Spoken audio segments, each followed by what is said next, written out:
Kicking off the list at number 10, medieval manicures. You can clip your toenails anywhere you want these days. An alarming amount of people do it on airplanes, apparently. Yuck. But how did we clip those little piggies back in the day? Before modern fingernail clippers were patented in 1875, we have to look to the ancient Romans and how they got rid of those hangnails. Biting them off, of course, that was the best way. That bad habit I'm sure half of you have, as well as me. That was the best way. Boink.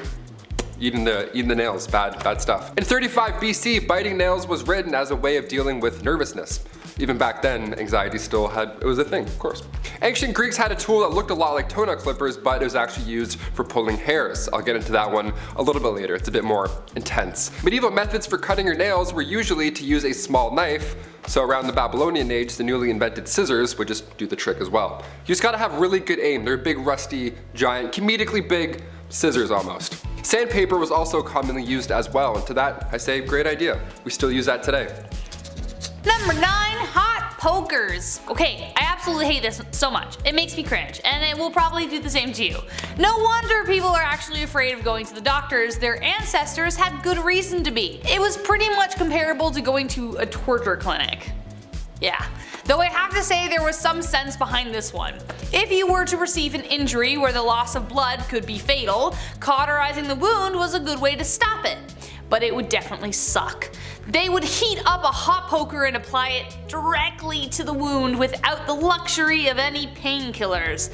Obviously, this would be extremely painful. Would I rather bleed out or have this done? I honestly don't know. However, it would probably result in infection if not treated properly, especially considering that they didn't wash their damn hands, as we found out in the previous video. But they wouldn't just use hot pokers for blood wounds, they would also use them to burn off hemorrhoids and STDs and, I don't know, hopes and dreams. It was a bad time. Number 8, clamshell hair removal. Whew, here we go. Nowadays you can laser off any unwanted hair. Waxing as well, sounds like an absolute nightmare, but compared to how it used to be done, it's still our best method today.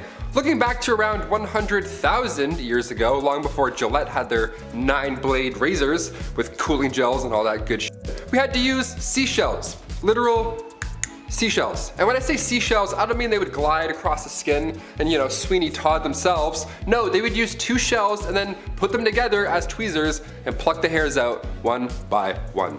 Seashells. Can you hear that? It's the sound of our ancestors plucking their eyebrows. They're still screaming. Sharpened clamshells were used later in the 19th century, and we realized if they're flat enough we can swipe them off, so they were sharpening shells. Eventually they got to the gliding technique. Saves time, but still it was horrible. And if that sounds bad, 30,000 years ago we used flint blades to shave.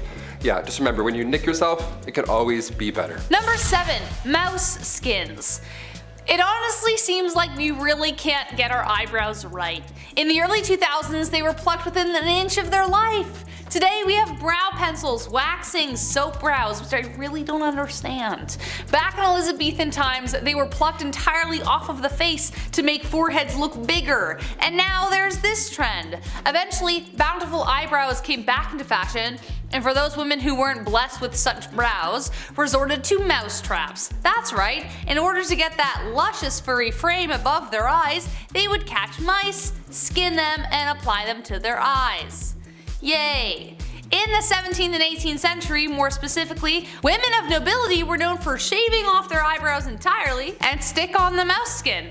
It was better if the mice had really dark fur because the popular look of the time was pale skin and black eyebrows. Gee, I wonder where Snow White came from. But even more hilariously, they would place their brows higher than normal so they walked around looking surprised all the time. Imagine one of them receiving the worst news possible while simultaneously looking like they just won the lottery. Also, the glue wasn't very good, so they would fall off at leisure. Your mom died. Oh no, like what the heck? Number 6, horsehair dental floss. Yeehaw! Okay, despite how annoying dentists can be sometimes, flossing is vital when it comes to mouth cleanliness. But using horses' hairs to do so, that just sounds counterproductive, no? Early human remains were studied and it showed these grooves in between their teeth. So they would sharpen these little sticks on both sides or use horsehair to get those hard to reach places. Even back then, way in ancient times. If it wasn't horsehair, it was thin, long twigs. Honestly, I'd rather use the twigs. At least that has like a scent of some sort. I don't know, like mint, minto green, something like that. Horse, back? No. It really wasn't until 1815 until a New Orleans dentist named Levi Spear started to use silk thread to floss in between the teeth instead of hair. Thank you, Levi. As fun as horsehair flossing sounds, I'm gonna stick to the spearmint. Spearmint. Levi Spear. Wait a minute. Number 5, crocodile done the deed. Again, I'm saying this again. Who had the gall? Who had the damn audacity to look at a steaming pile of digested animal excrement and go, you know, that will work for insert problem here. Once again, I put the question, how the heck did we survive? But nevertheless, we are here once again to bring to you yet another animal poop cure-all, and this time it was for contraception. Yes, in ancient Egypt, women would use crocodile dung as a contraceptive. Yay! Now, crocodiles were worshipped and sacred to the ancient Egyptians, so that could be one reason why they thought it would help. They would mix it with sour milk, to make it a pasty kind of poop dough with a hope that would create an acidic barrier to sperm. Kind of like a dungy version of a diaphragm or a cap used today, but covered in spermicide. We had to start somewhere, but I honestly can't think of a better way to kill the mood. Hold on, honey. Gotta shove some poop out there. Number 4, sulfur for freckles. Ooh, this next one gets me hot. This next one hits too close to home. Sorry, frecklers. I love my freckles. Every summer they pop harder and harder. Better, faster, and stronger. I love them. But back in the day, there were some pretty insane methods to get rid of them. I know, get rid of them. How could you, right? How dare you? Having freckles in ancient Roman days meant you couldn't participate in your favorite magical rituals. Yeah, sorry, Balthazar. I'll catch the next meeting, I guess. I'm gonna go wash up. Having freckles meant you were impure or polluted. And in ancient Greece, having a beauty mark or 1,000 on your face or cheek meant a bright future was in store for you. So depends really where I am. But I'm like, huh? Medieval Europe, moles or freckles meant that you were for sure a witch. Great. That one they're onto something a little bit. I got witchy vibes. Ancient China, if you had a red or black mole, that was actually a good sign. But a brown mole, like this one, meant grave warning signs. Eee. So depending where and when you were, that freckle that you named when you were 7 could have possibly changed your entire life. In places where freckles weren't desirable, sulfur was used daily to get rid of them. We don't recommend lathering your face with sulfur. In fact, I think magical rituals are safer. Number 3, Versailles and other palaces. Did anyone else imagine when they were a kid that they were born in the wrong era and should have been like prancing around in golden embroidered gowns in palaces, or being in a masquerade decked in velvet across the room from your secret lover? Some more than most. Except there is a lot missing from that fantasy, specifically the smell. You'd think a place like Versailles with like halls of mirrors and lots of gold everywhere would be like the cleanest place to live in the 18th century, but the reality was stomach churning. Remember that red velvet dress? Well, that hadn't been washed in God knows how long, and you were stuffed in a room with people wearing the same thing, and everywhere was a toilet. That's right, nobles didn't wait to empty themselves in a chamber pot or bathroom of some kind. Versailles was their toilet. They would relieve themselves in empty fire pits, imagine if it was occupied, in the stairwell, behind doors, wherever they felt. Sounds too ridiculous to be true? Well, take this 1675 report of the Louvre Palace in Paris, and I quote, "On the grand staircases, behind the doors, and almost everywhere one sees, there are massive excrement. One smells 1,000 unbearable stenches caused by calls of nature, which everyone goes to do there every day." Unquote. Things got so bad in other palaces, Henry VIII even had to decree that cooks in the royal kitchen were forbidden to work naked. Why were they working naked? I don't know. Or in garments of such vileness as they do. So as for my first point, I think I was born in precisely the right era. Number 2, finger food. You ever go to somebody's house for dinner and they have like 15 forks laying in front of you, just way too many utensils for no reason. That's why I like nachos, okay? It's not intimidating. Burgers aren't intimidating. You can just eat with your hands and get messy. It's easier.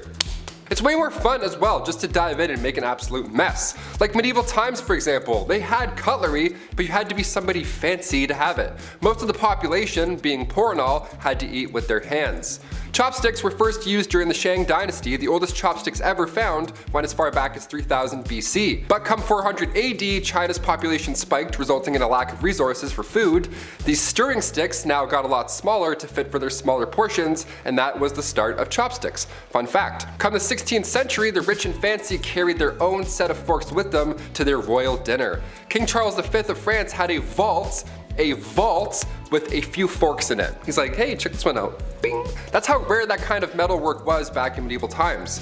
I bring plastic forks to work. Does that count for something? I have like 2 in my backpack, maybe 3. Number 1, and last but not least, a gong farmer. Adding to that fantasy I spoke about earlier, living in a castle with a glistening, sparkling moat.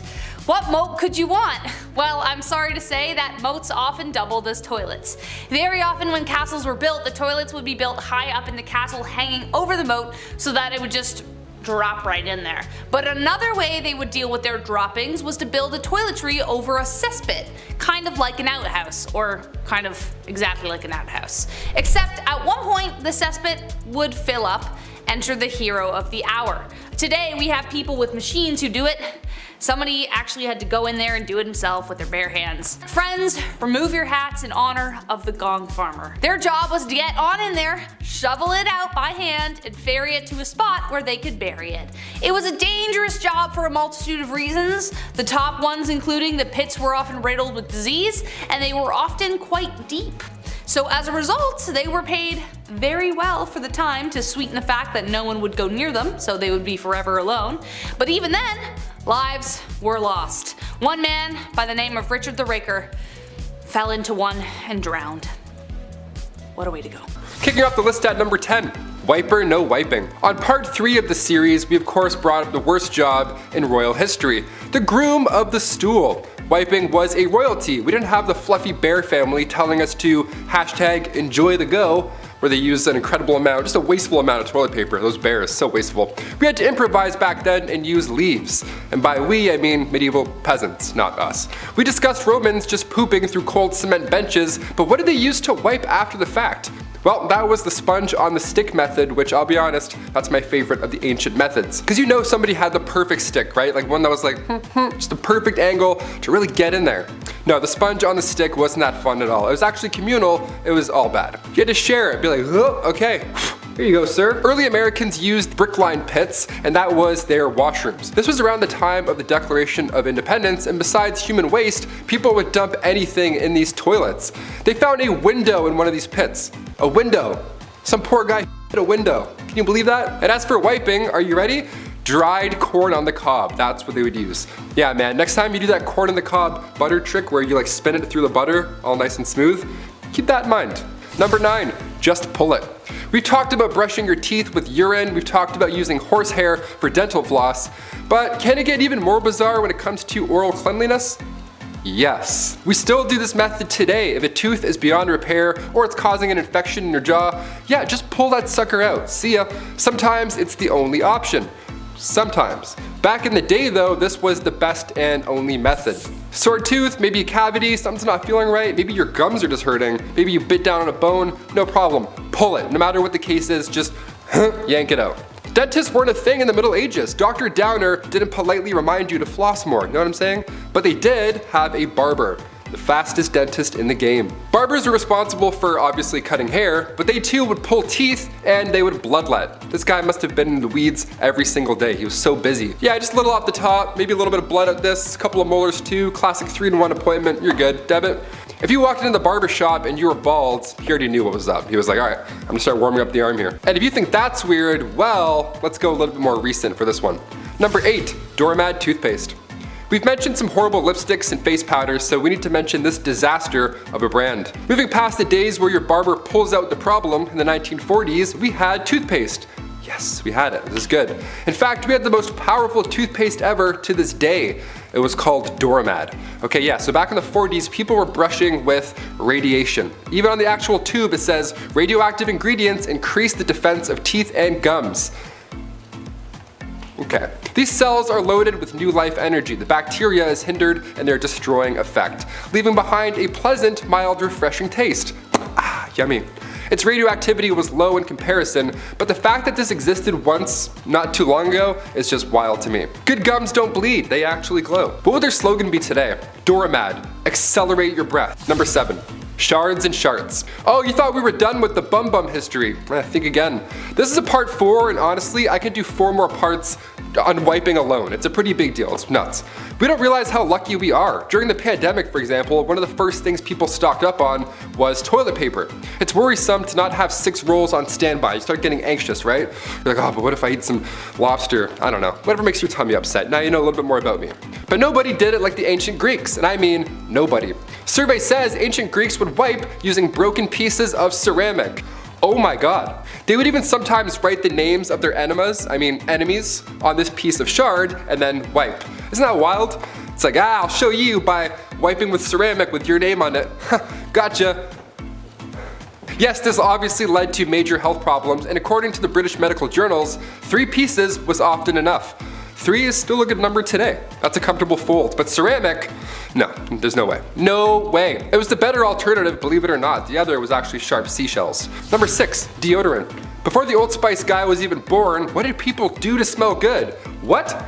Deodorant was first introduced to the public back in the late 1800s. It was called Mum. It was a cream that used zinc oxide, and it was stored in metal cold containers. Nothing like speed stick at all, not even close to being discreet. You can't put this stuff on the bus, since they're gonna be, what's that guy doing with that jar of goop? Ancient Egyptians used ostrich eggs when it came to ancient deodorant. They made perfumes and were amongst the first to try any type of deodorant. So, thank you. Thank you. Hence the ostrich egg factor. Mixing a little fat, tamarisk, tortoise shells, nuts, and then bam, you're ready for the day. Another method was a little more yummy than ostrich eggs and nuts. Egyptians would also use porridge balls. Flavored porridge rolled up and then safely secured in your little apple pitter fritters right there. Just don't wave at anybody or else you'll, there you go. Number 5. Shampoo. When my hair grew longer over the pandemic, I had a huge wake-up call. I had no idea what I was doing. I only used the guy's shampoo, you know, like the classic 4-in-1 shampoos. That wasn't working anymore. I needed some curl cream. I needed shampoo and conditioner, separate things. It takes time to figure out what works with your flow, but the ancient Romans, they didn't have Head and Shoulders. They would just dip their hair in cold water at a public bathhouse, also very public, and then rub and scrape oils away. Lime wire was also used to wash your hair back then, but that was horrible. It's just as useful as lime wire. Sometimes Europeans wouldn't even use water at all. They would just rub their head with bran before bed and then brush it out with a comb in the morning. Yeah, bran. I used dog shampoo once by accident. Honestly guys, I'm not gonna lie. There's something they're not telling us. It was too nice. Number 4, Aqua Tofana. Not to be confused with Aquafina, which is also pretty horrible. Aqua Tofana was hot in the 17th century. This was a straight up poison that was marketed as a cosmetic. This was during the late 1600s and it was first used by 2 women, Francesca Lasarda and Teofania di Amato. They used this cosmetic, this makeup, so that when their husbands kissed them on the cheek, they would then be poisoned. It's named after its creator, a lady named Tofania, who was caught and executed for her crimes, but her recipe carried on through who we believe was her daughter, Julia Tofana. She took this deadly recipe all the way to Rome and then kept manufacturing it. Inside this cursed cosmetic was arsenic, lead, and perhaps belladonna. It was colorless, tasteless, and one of the deadliest. This cosmetic took over 600 lives. Brutal. Number 3, baldness. So what if you're going bald, but you don't have a massive 16th century stupid wig? Then what do? Well, back in those days, if your hair started to thin out or you were losing patches, you would need a mix of chicken droppings. Yeah, chicken mixed with potassium. Okay. This ancient advice comes from a man named Peter Levens. He wrote this method down in 1654 as an alternative to lice-infected wigs. Both sound absolutely horrible. Honestly, I think I'd rather the lice-infected wig. At least then you can just take it off. Number 2, sailor's delight. Life on the sea was all but a sea breeze. And even today, you know how hard it is to take a shit on a boat? Whale watching's fun and games until your stomach decides it's had enough of the sea and wants to go home. While it's a rockin' and rollin' way of using the loo, how did sailors do it back in the day, before anything helpful? Was it easier being far away from the general public? Was it helpful that water was all around the place? Honestly, not really. That's when a tow rag comes into play. Yeah, anytime the word rag is used, you're not in for a good time. Near the head of the ship where the toilet was, this little indent or whatever the toilet, it wasn't a toilet, it was a hole. There was a single rope with a rag, and when it wasn't being used, or shared rather, the rag would be tossed over the side of the ship so it would just dangle in the water and wash away all day, which is fine I think, I'm not really sure. The sharing is caring thing, I'm not on board for, pun intended. Do you fold, do you scrunch, or do you use barnacle rope? How do you do it, guys? Comment down below. Number 1, Q-tips. I love Q-tips a lot. I do 2 at the same time, and then I flip them, and then I do it again. Yeah, I get them twice. The first one for cleanliness, and the second one because it's for me, because I feel like it. Sue me. My eyes roll right back. It's the best. If COVID tests were done through your ear, I'd be getting tested twice a day just for fun. Q-tips, most of us know by now, weren't exactly made for cleaning your ears. As much as we only use them for that, Q-tips were invented in 1923 by a man named Leo Gergenzang after his wife stuck cotton balls to the end of a toothpick. Sounds a lot like she invented Q-tips, but sure, we'll roll with it. From 1923 to 1926, they were named Baby Gays, and then Q-tip Baby Gays, and then finally just Q-tips.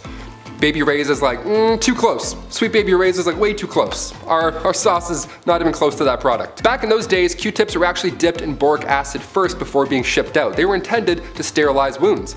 After this, there was even Q soaps, Q oils, Q creams, Q cards, whatever, you name it. Anything that made you a QT. So what's this rumor that they're not supposed to be used in your ears? Like, sorry, what? What's that all about? Is that real? Well, in 2008, otologist Dennis Fitzgerald brought forward concerns about Q-tips and how they're really pushing earwax further into your ear canal, leading to possible infections. When Chesborough Ponds bought the company in 1962, they added the warning on the box. A warning we all gladly will still ignore, like I said at the beginning. I take one look at my earbuds and I'm like, yeah, I need 4 Q-tips right away. I need Q-tips yesterday. What's up? Kicking off the list at number 10, hot topics. Over in Finland, they're changing the game. The sauna over there is considered a national institution. It's a large part of both Finnish and Estonian cultures. These saunas are commonly found surrounding Finland's lakes, corporate headquarters, and, oh yeah, of course, the Parliament House. Saturday in Finland is traditional sauna day. It's not Saturday for the boys, it's just Saturday and we're gonna breathe in each other's mouths for a bit. I can't even fit into a bathtub. I look like an octopus trying to escape a jar. It's not relaxing, it's not a good Saturday at all. I wanna move to Finland. When government leaders can't agree on an issue, they take it to the sauna. How amazing does that sound? In the middle of passing a bill, dudes will just pause and then go hit the sauna. We need this over here. Finns describe the sauna as a secret weapon behind their diplomatic advances. Director of the Finnish Employers Confederation described the ritual saying that it's easier to discuss problems openly. It's like when we're doing a presentation in class, they always say to imagine everybody naked. Well, this was just that scenario played out in real life. Take away the briefcase and tie, you're just a naked dude sitting on a bench talking about inflation. Kind of an odd picture when you think of it. Number 9, the outhouse. One thing I am glad I don't have to deal with anymore is outhouses. Not that I ever did, it's just something I don't want to do. I called the chief again last night and he said it wasn't it again. Outhouses have been around for a long time. Technically just a hole in the ground where the business is done. It wasn't until later a small wood shack was built around said hole, and then it became an outhouse. Because the design of the outhouse is quite simple, there is a few design flaws that really just don't make any sense. Okay, yeah, it had to be built away from the house, as it is a pit full of refuse that exit a human being, but it's also built away from your house, so if you gotta go bad, I mean, you gotta go bad. You might not make it. This also is not so fun if you live in a place where it's cold, and you have to dress just to take a leak. But really what is the craziest thing is that after a certain time, that hole is going to fill up with an unholy godliness I wouldn't wish on my worst enemy. And now you gotta move it somewhere else. I know they wouldn't fill up that fast, but after a few years living in the same place, there'd be a few holes everywhere, and that's just not good decoration, is it? Not to mention, if you were living in the time of the expanding West, an unseen rattlesnake or scorpion could make the potty time your last. I'll just stay indoors, thanks. Number 8, there's not a Visine for that. Does anybody else sneeze when they look at the sun, or is that just me? Do I have issues? I have a handful of allergies and one of them apparently is a star. That's neat. My eyes are literally always dry. I think I forget to blink. I'm not really sure what's going on, but today there's a Visine luckily for everything. Eye drops are common, but written in the oldest book of medicine, the Ebers Papyrus, chock full of ancient Egyptian medical recipes, it contained old optical treatment. Even in Egyptian artwork you can find ancient cataract treatments. British archaeologist Austin Henry Layard found these clay tablets from ancient Babylonia around 625 BC, and treatment for dry eyes was a little different than today. Today all you have to do is and you're good. Back then you had to get chemicals from plants and then mix them with prayers. Good game, good luck. One ancient tablet described the treatment of the time saying, if a man's eyes are affected with dryness, he shall rub an onion and then drink a beer and then apply oil to his eyes. Just mix all that put it in your mouth, and then thou shalt disembowel a yellow frog, mixed in its gall and curd, and apply to its eyes. I don't even know what the that means. Like, imagine getting that on a prescription. You're like, a yellow frog? What? Number 7. 1 night with Venus, 2 years with Mercury. It wasn't too long after humans discovered toe curling that, as much fun as that may be, there can be some unfortunate side effects. Knowing somebody in the biblical sense can transmit not so fun diseases, if you catch my drift. Like syphilis. Early stages being sores and uncomfortable rashes, late stages having much more serious side effects, like blindness, heart disease, and oh yeah, it can make you go crazy. So throughout history, and especially before there was antibiotics, how do you treat a disease so common amongst people participating in the devil's dance? Liquid mercury. Yep. People try to treat a disease by consuming liquid mercury. When applied to the skin, it burned. Therefore, if it hurts, it works. It was noted that syphilis would go away after mercury treatments, but this could have just been a stage of the bedroom rodeo disease, as its symptoms disappear right before things get bad. This is also assuming that people taking mercury aren't getting sick of mercury poisoning in the first place. This practice continued way longer than it should have, as it wasn't until discoveries made in the 1900s that a better option for treating the brothel-related illness. Honestly, with this kind of logic, anything's possible. Sky's the limit when you're crazy. Number 6. The Great Stink of 1858. It's one thing living through a pandemic, but at least we're not living through something called the Great Stink. Yeah, the Great Stink of 1858. Who was responsible for this? What did you eat? What happened? Well, this was an event in central London, and it lasted for a few months. In the summertime too, which is just great for great stinks. It was so hot and dry that the Thames dried up, leaving just sewage, just all that gross you can imagine. The smell was so bad, Parliament had to close for an entire day. I want to know who the first guy was to be like, you know what? Nah, I'm going home. This sucks. This sucks. Good call. In order to continue work, Parliament had to soak the curtains on the riverside of the building in lime chloride just so they wouldn't be sick. They just soak it in chloride to be like, that's better, it's better, we think.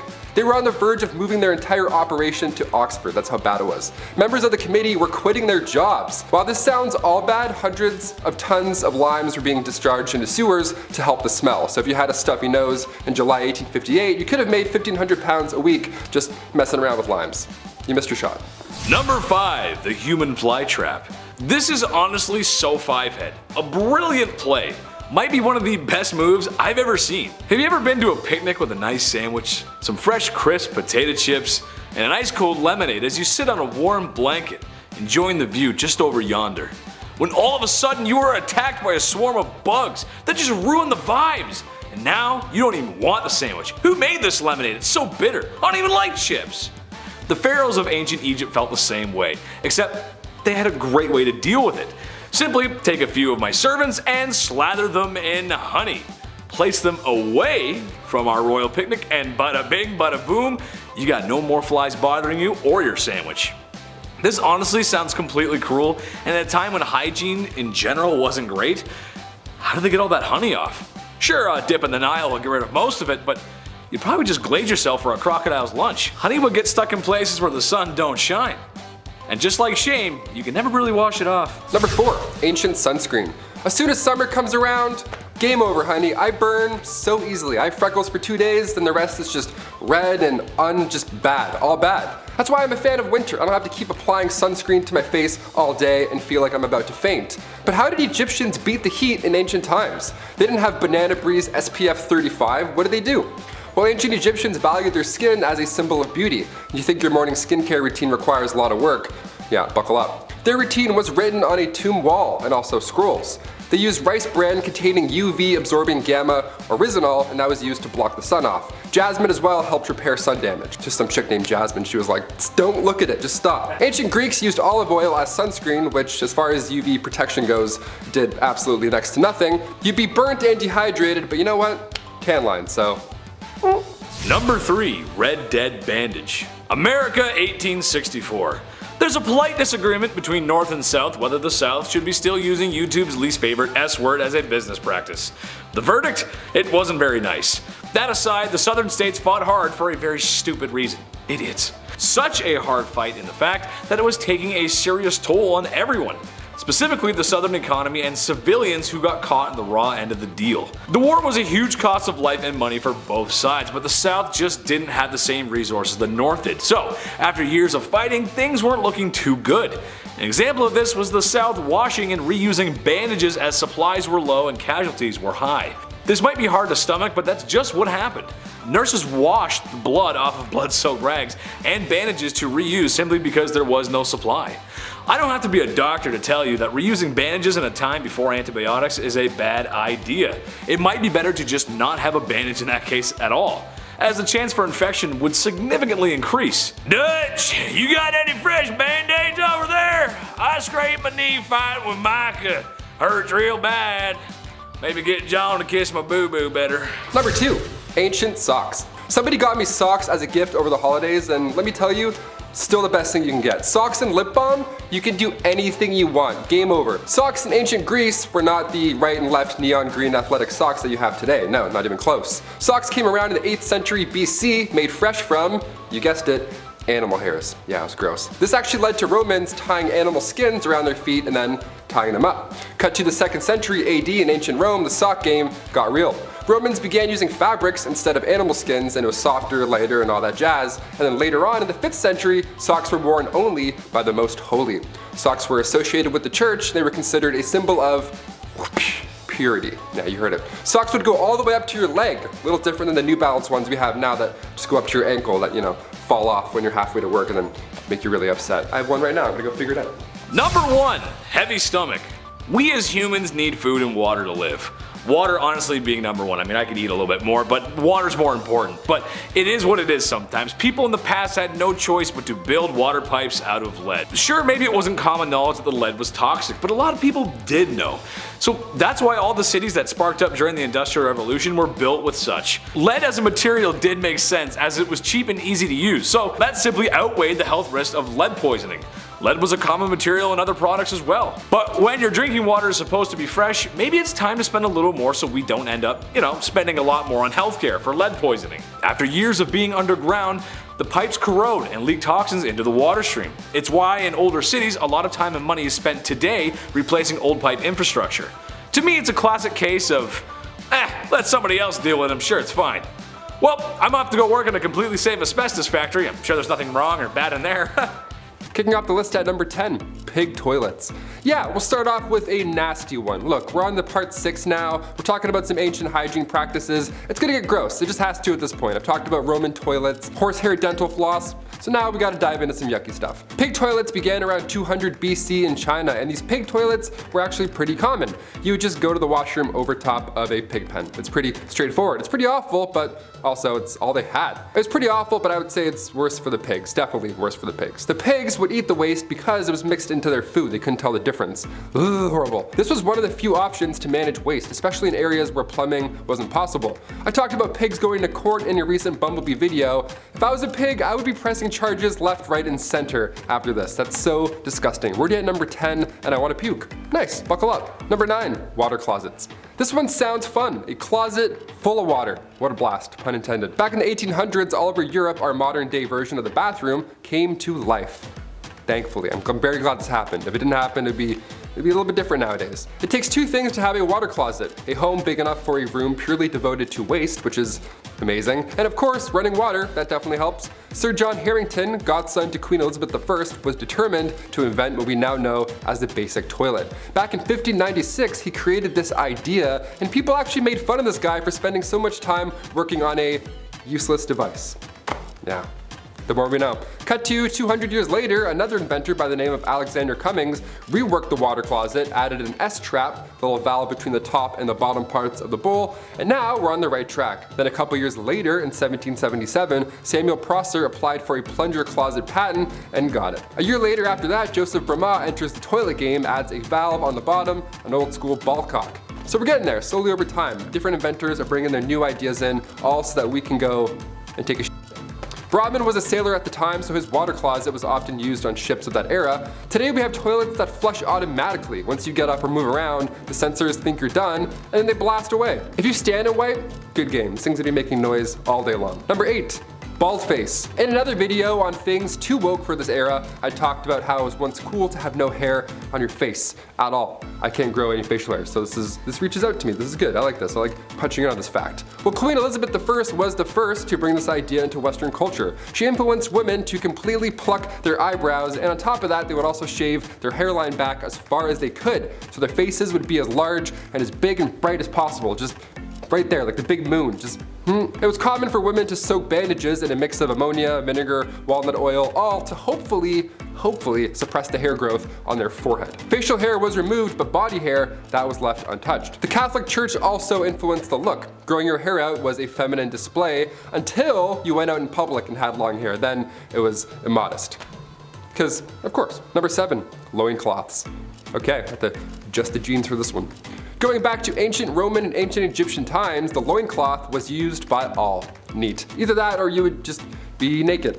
So, you know, if you're a nudist, great. Hit the thumbs up if you're a nudist. I don't know why I said that. We're gonna keep going. I found this neat step-by-step on the internet how to make your own loincloth. And it's a bit more complicated than throwing on sweat shorts and calling it a day. We don't have a lot of archaeological evidence today because these linens barely made it through a decade, let alone all this time. But ancient Romans would use leather also to make underwear, which is, just imagining that, I'm like, it's hot. Hot goat skin wrapped around your waist in the sun. We love it. We still use leather today when it comes to undergarments, but we'll save that talk for another time. Number 6, breast bags. Here's a neat term, breast bags. Let's bring that one back, see if it sticks. Now, contrary to what I just explained over at point number 7, women, more often than not, didn't wear undergarments in the Middle Ages. Up here, at least. But in 2008, at Austria's Langborn Castle, something that resembled a modern-day bra was discovered. It's believed that only higher-ups, ladies of nobility rather, were the only ones who had the privilege to wear these breast bags, or breast cups. I say breast bags, sounds a little funnier.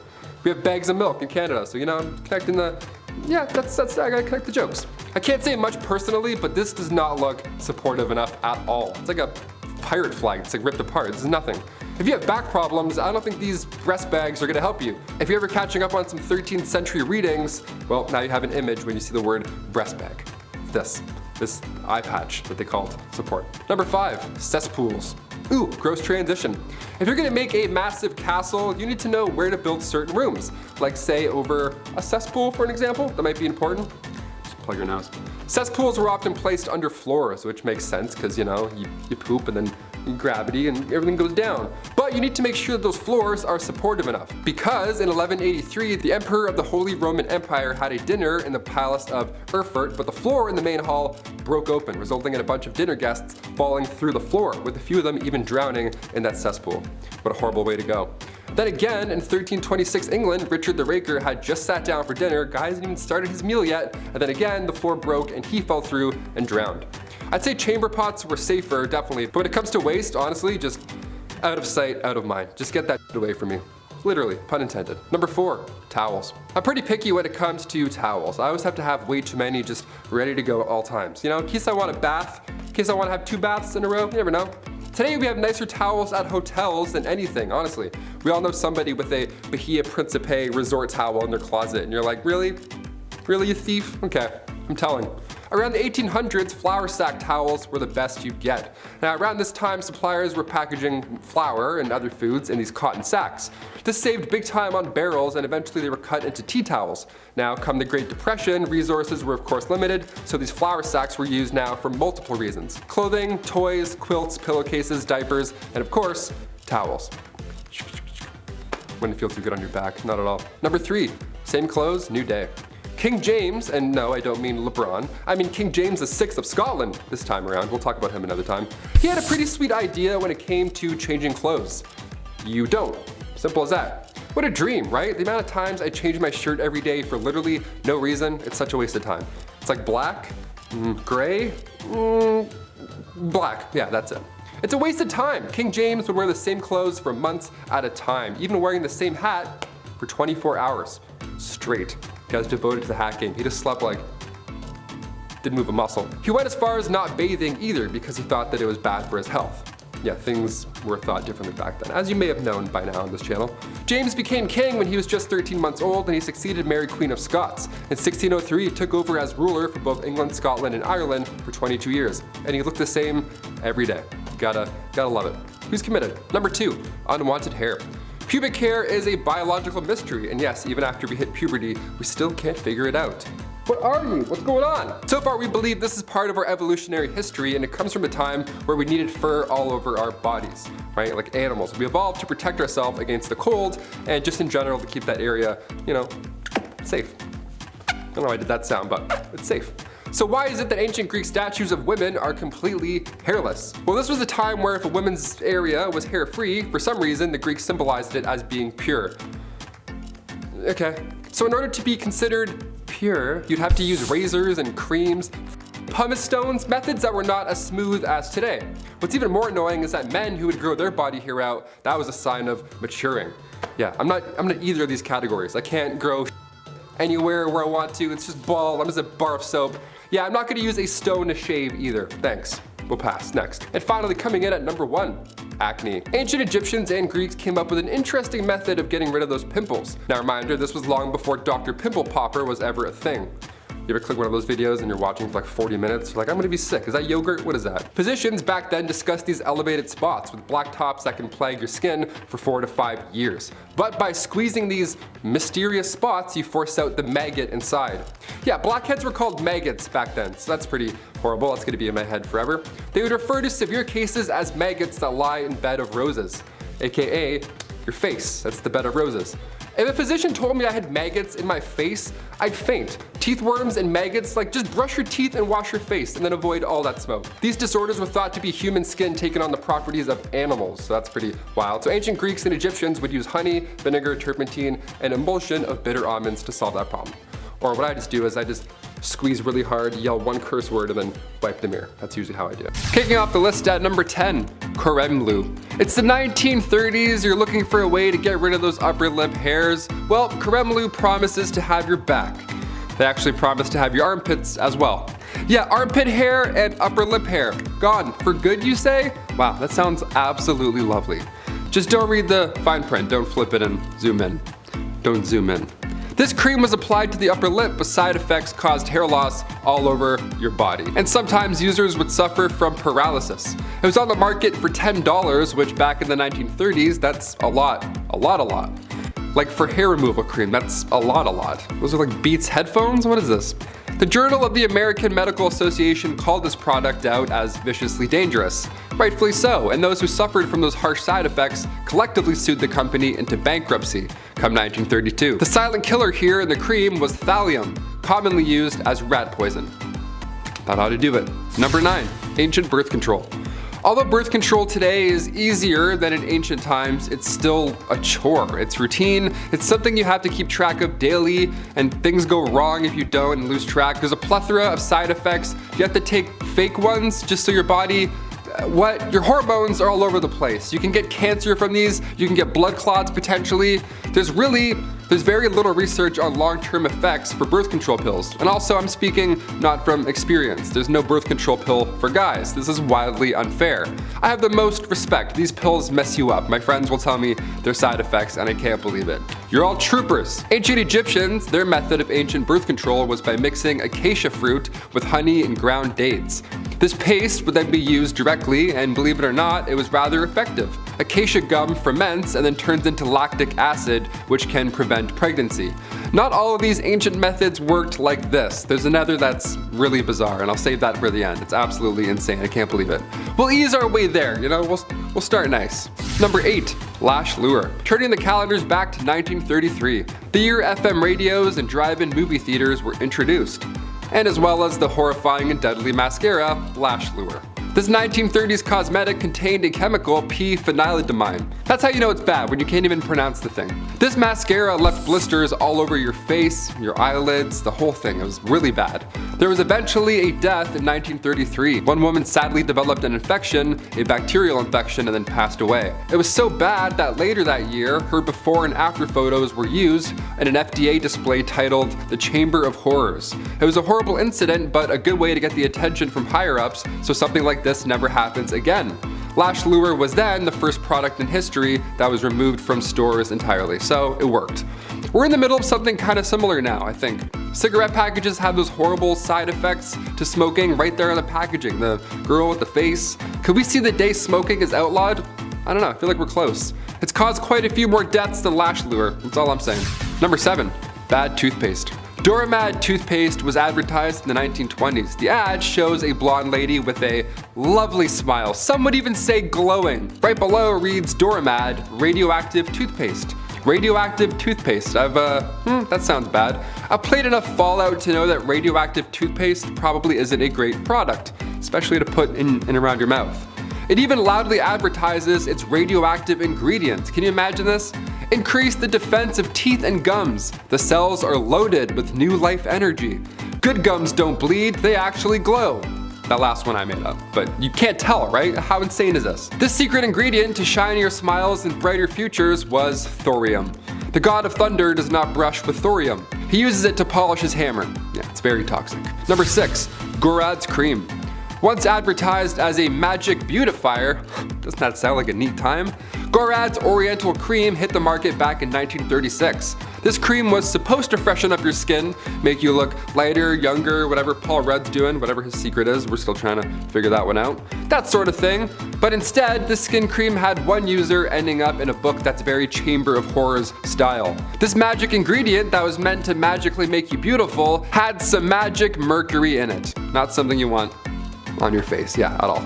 The results were haunting. This woman had soon developed black gums, her teeth loosened, and dark rings appeared around her eyes and even her neck. Mercury poisoning is not fun. Number 5, moss. We're halfway through and I'll say it again. I'll remind you all again, I have the utmost respect for you ladies. As a guy doing this list and like writing this list, I mean the things you had to craft back then and then, put, oh my lord. For example, going back to the 10th century, this was a time long before Tampax was ever even a thing. Women were forced to get creative when it came to personal hygiene. They had to just figure it out themselves and literally collect grass or moss, sheepskin lined with cotton. It was mostly moss all the time. You all are absolute troopers. If it wasn't moss, other solutions were small pieces of wood with lint wrapped around it. Number 4, Q-tips. If you haven't heard, Q-tips are not for your ears. Yeah, I thought this was a rumor. Turns out we're all lawbreakers. I use 2 at the same time if I'm in a rush. No, flip them. I'm a vigilante when it comes to Q-tips. Q-tips were invented in 1923 by Leo Gertzensang, right after his wife stuck cotton balls to the end of a toothpick. Kinda sounds like his wife invented Q-tips, but okay, we'll roll with it. From 1923 to 1926, they were named Baby Gays, and then Q-tip Baby Gays, and then finally just Q-tips. It's like a Sweet Baby Ray's, that barbecue sauce. Oh, so good. If they just called it Sweet Ray's, maybe they give it like the baby, I don't know. You have to try and work it out. I don't know what the bit is, but I'm like, hey, that's a great sauce, and I just thought of that sauce. Baby Ray's, Baby Gays. Back in those days, Q-tips were dipped in boric acid, and they were intended to sterilize wounds. Yeah, and we're just out here like, my eyes roll back every time. I get way too deep. I get too deep where I'm like, oh, it's gone. Huh, there it is, magic, I'm a magician. After this, there were even Q soaps, Q oils, Q creams. It's like Apple, like iPad, iPhone, the other i stuff. So what's this rumor that they're not supposed to be in your ears? What's that about? Well, in 2008, Dennis Fitzgerald brought forward concerns about Q-tips and how they're really pushing earwax into your ear canal, leading to possible infections more than anything. When Cheeseboro Ponds bought the company back in 1962, they added a warning on the box. A warning that we and I gladly still ignore. Just talking about this, I'm like, oh, I'm gonna go clean my stuff out. I have Q-tips in my bag, literally, I'm always prepared. Always strapped. Number 3, hair removal trick. In the late 19th century, something called thallium actate started to sweep the nation. It was a hair removal method which even today is the talk of the town. Laser off that peach fuzz for good. Zerp, gone. Thallium was used back in the day, but originally thallium was prescribed for those who suffered with ringworm. But even so, thallium didn't do anything per se about the ringworm, it just caused the patient's hair to fall off. So the ringworm was then easier to find. I'd prefer a haircut if you ask me, but sure, thallium does the trick as well. Eventually, thallium was sold as a cream, a toxic cream. It should never touch your skin at all, and it's a face cream. Are you kidding? This thing was once rat poison as well, and now we're rubbing it around like it's Bath & Body Works Noel cream. It's my favorite cream, the green one. Oh God, gone in 2 days. This was outlawed, thankfully, in the 30s, but it had to get bad pretty first. Number 2, Aqua Tofana. Going back to the 1600s for this one. Also, if you're a murderino, you'll enjoy this bit of dark history. Aqua Tofana was a cosmetic that was sold to women in the early 1630s. It was a cosmetic that doubled as a poison. Yeah, sneaky, right? Some Assassin's Creed going on here. The origins of this deadly cosmetic that was sold and responsible for around like 600 deaths is pretty wild. So back in 1632, two women, Francesca Lasarda and Teofana D'Amato, they both created this poison. They worked together and created it so that when their husbands kissed them on the cheek, they would then be poisoned. But eventually Teofana was caught and executed for her crimes, but her recipe carried on through her daughter, Julia Tofana. She took this deadly recipe to Rome and then kept manufacturing it. Inside this cursed cosmetic was arsenic, lead, and belladonna. Colorless, tasteless, and one of the deadliest. And finally coming in at number 1, more ancient birth control. Okay, we kicked this list off catching up with ancient Egyptians and the aid of acacia trees and all that jazz. So I figured we'd end on a ridiculous birth control method from the ancient Roman days. Cyrannus, who was known as a Greek gynecologist back then, his idea for Planned Parenthood was not a good one. It was not a good idea. He wrote that after you bump uglies, in order to prevent pregnancy, the woman must squat and sneeze. First of all, no, not a chance, no, and also, if you're thinking about it, no. Secondly, who can sneeze on demand? I certainly can't. I had a really nice time tonight, cheers. That's not possible, no. Many methods from the past are questionable. In ancient China, it was commonly told that drinking hot mercury could prevent pregnancy. Yeah, leave mercury away from your body, that will literally kill you. Ancient Greeks would drink blacksmith water because they too thought the exposure to lead could prevent getting pregnant. This idea came back around World War I as well. Women were working in factories and actually trying to get exposed to lead. That was the whole idea. Bad. These are pretty dark, so I'll leave you on this one. In the Dark Ages, European women wore amulets made of weasel testicles to magically ward off pregnancies. Poor weasels. Black magic is the worst, isn't it? Number 10, the switchblade comb. Leather jackets, smacking jukeboxes, and a switchblade knife. Nobody was cooler than the Fonz on Happy Days. Well, maybe your uncle. Everybody has a cool uncle. But something I just think is silly, or something a lot of men probably use today, or at least the super cool guys who have no idea what or who the Fonz is, the switchblade comb. Basically, it's the same thing as a switchblade, but instead of a small blade, you got something to comb your hair with. Because when you're a man, you have to look fresh and tough at the same time. Trust me, ladies, it's how we operate. Gotta look tough, gotta look mean. And kick the jukebox, Number 9, the ball jacuzzi. I don't know about you guys, but there is nothing better than a nice hot tub. I'd like to say I spend a lot of time in hot tubs with cute girls. However, due to my financial situation, most of the hot tubbing that I've done has been at public pools where I shared a hot tub with older Italian and Greek men who I swear were still wearing sweaters. But that was just their hair. Speaking of hair and saggy skin, meet the Teskuzzi, a tiny hot tub for the piscadille and 2 matzo balls. Hey, I understand, your undercarriage has to stay clean, and honestly, I would love one. Chris and I were talking about we want one. We might even share one, who knows? Number 8, the all-in-one. Alright men, this one goes out to us, the manly men, the dads, the sons, the brothers. The men who work all day and night and still have time for their family. I appreciate you and I see you, brother. Want to know why we have so much time, ladies? Well, that's because we've cut back on time in the shower with a very 5-head invention. We call it body wash, or face wash, or shampoo, because we use it for everything. 3-in-1, yes, that's right. If we buy a body wash product, that means it will be used all over our bodies. No time for L'Oreal Pantene or that purple shampoo with the kangaroo. We speedrun shower so we can get back into doing the things that you ladies love.